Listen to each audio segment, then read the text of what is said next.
Takže poďme sa porozprávať o mojich plánoch na tento rok 2026. Oh my god, ja to milujem.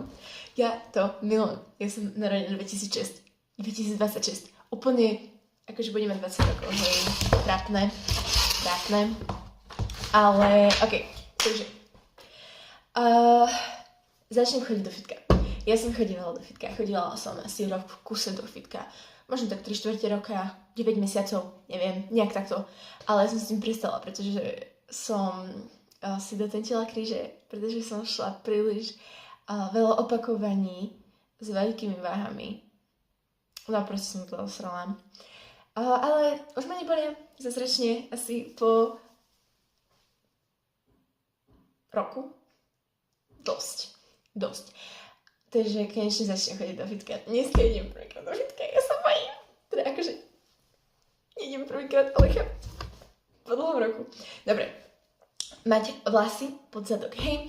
Takže určite to nedosiahnem do tohto roka, ale budem ich chcieť mať aspoň do polovice zadku. Aby boli proste, že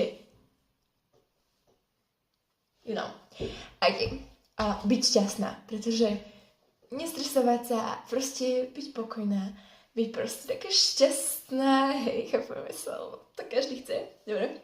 A healthy jedlo, takže budem jesť veľa proteínov, pretože chcem obrý zadok z toho fitka.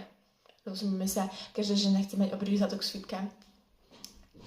Takže healthy jedlo a neviem jesť čokoládu, lebo mne sa z nej strašne tvoria výražky, to si neviete predstaviť. Strašne sa mi z nej tvoria výražky, takže fakt, že žiadnu čokoládu. A ďalší plán, že dostať sa na logopédiu, to je jediná výška, kam sa budem asi hlásiť. Prezenčne, pretože ja som si myslela, že mám čo prišlo. Pretože sa mi žiadna iná nelúbi a už sa mi dosť dlho učím, takže sa budem veľa učiť. Je to strašne ťažké sa dostať na tú logopédiu, aspoň teda podľa toho, čo som zisťovala. Ale dobre, už som začala od minulého leta sa na to učiť, takže wish me luck! Kto sa chce tiež hlásiť na logopédiu, napíšte mi to tu proste. Ukážem vám ešte aj ten môj krásny vision board, to som si ja robila. Áno, môžete vedieť, toto je také, že vlasy, áno, krásne. Toto mám také, že fitko, girly, poppy. A toto mám také, že happy. Ozaj, upraviť si vzťah s Ježiškom, pretože neviem, musím viac s ním kecať. Musím viac kecať s Ježiškom a musím sa viacej modliť. A začať dočítať Bibliu, konečne. Lebo som len mravá. A ešte mám vzdelávať sa vo financiách. Akože ja sa dosť počúvam všetky tie